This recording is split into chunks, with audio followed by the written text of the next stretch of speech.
Chapter 29. The Black Spot Again. The council of buccaneers had lasted some time, when one of them re-entered the house, and with a repetition of the same salute, which had in my eyes an ironical air, begged for a moment's loan of the torch. Silver briefly agreed, and this emissary retired again, leaving us together in the dark. "There's a breeze coming, Jim," said Silver, who had by this time adopted quite a friendly and familiar tone. I turned to the loophole nearest me and looked out. The embers of the great fire had so far burned themselves out, and now glowed so low and duskily that I understood why these conspirators desired a torch. About halfway down the slope to the stockade, they were collected in a group. One held the light, another was on his knees in their midst, and I saw the blade of an open knife shine in his hand with varying colours in the moon and torchlight. The rest were all somewhat stooping, as though watching the manoeuvres of this last. I could just make out that he had a book as well as a knife in his hand, and was still wondering how anything so incongruous had come in their possession, when the kneeling figure rose once more to his feet, and the whole party began to move together towards the house. "Here they come," said I, and I returned to my former position, for it seemed beneath my dignity that they should find me watching them. "Well, let 'em come, lad, let 'em come," said Silver cheerily. "I've still a shot in my locker." The door opened, and the 5 men, standing huddled together just inside, pushed one of their number forward. In any other circumstances, it would have been comical to see his slow advance, hesitating as he set down each foot, but holding his closed right hand in front of him. "Step up, lad," cried Silver. "I won't eat you. Hand it over, lubber. I know the rules, I do. I won't hurt a deputation." Thus encouraged, the buccaneer stepped forth more briskly, and having passed something to Silver from hand to hand, slipped yet more smartly back again to his companions. The sea cook looked at what had been given him. "The Black Spot." "I thought so," he observed. "Where might you have got the paper?" "Why, hillo! Look here now. This ain't lucky. You've gone and cut this out of a Bible." "What fools cut a Bible?" "Ah, there," said Morgan. "There. What did I say?" "No good'll come of that," I said. "Well, you've about fixed it now, among you," continued Silver. "You'll all swing now, I reckon. What soft-headed lubber had a Bible?" "It was Dick," said one. "Dick, was it? Then Dick can get to prayers," said Silver. "He's seen his slice of luck, has Dick, and you may lay to that." But here the long man with the yellow eyes struck in. "Belay that talk, John Silver," he said. "This crew has tipped you the Black Spot in full council, as in duty bound. Just you turn it over, as in duty bound, and see what's wrote there. Then you can talk." "Thank you, George," replied the sea cook. "You always was brisk for business, and has the rules by heart, George, as I'm pleased to see. Well, what is it, anyway? Ah, deposed. That's it, is it? Very pretty wrote, to be sure. Like print, I swear. Your hand a-right, George. Why, you was getting quite a leading man in this here crew. You'll be captain next, I shouldn't wonder. Just oblige me with that torch again, will you? This pipe don't draw." "Come now," said George. "You don't fool this crew no more. You're a funny man by your account, but you're over now, and you'll maybe step down off that barrel and help vote." "I thought you said you knowed the rules," returned Silver contemptuously. "Leastways, if you don't, I do. And I wait here, and I'm still your captain. Mind till you outs with your grievances, and I reply. In the meantime, your Black Spot ain't worth a biscuit. After that, we'll see." "Oh," replied George, "you don't be under no kind of apprehension. We're all square, we are. First, you've made a hash of this cruise. You'll be a bold man to say no to that. Second, you let the enemy out of this here trap for nothing. Why did they want out? I dunno, but it's pretty plain they wanted it.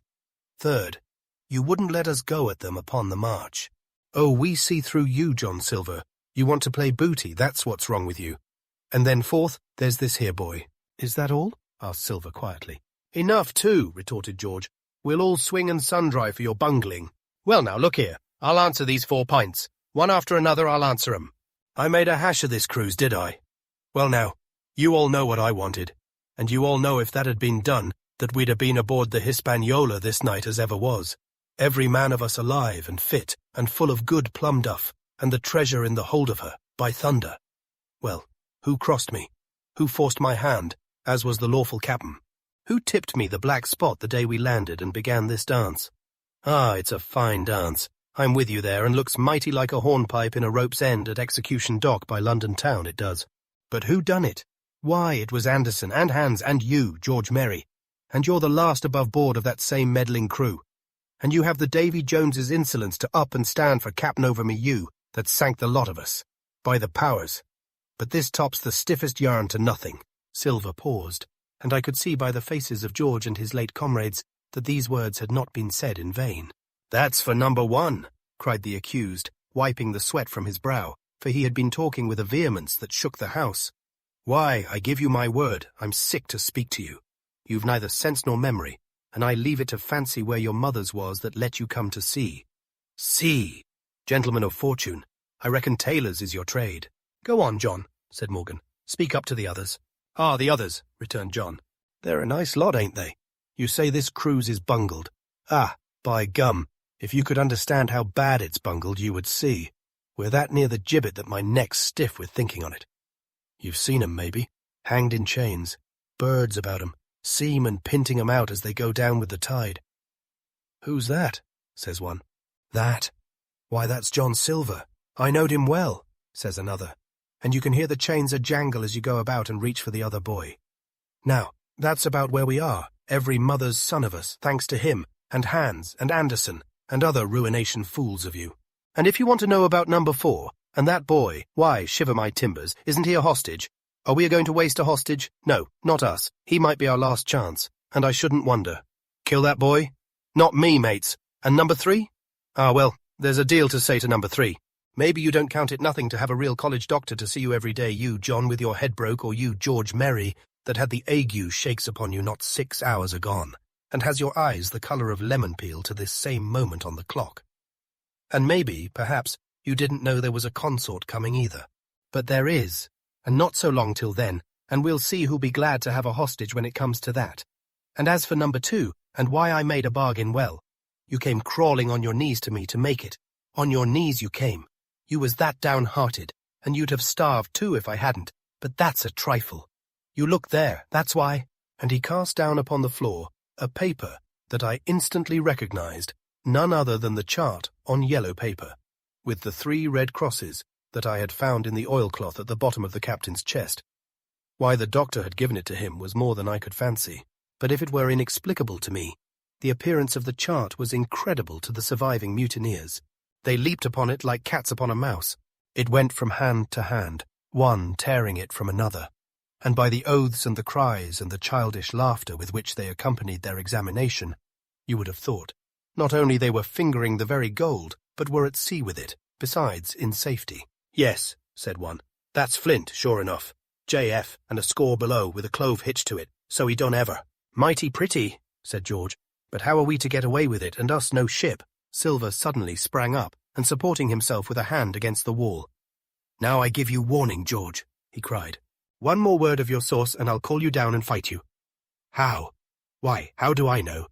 You had ought to tell me that you and the rest that lost me my schooner, with your interference, burn you. But not you, you can't. You hain't got the invention of a cockroach. But civil you can speak, and shall, George Merry, you may lay to that.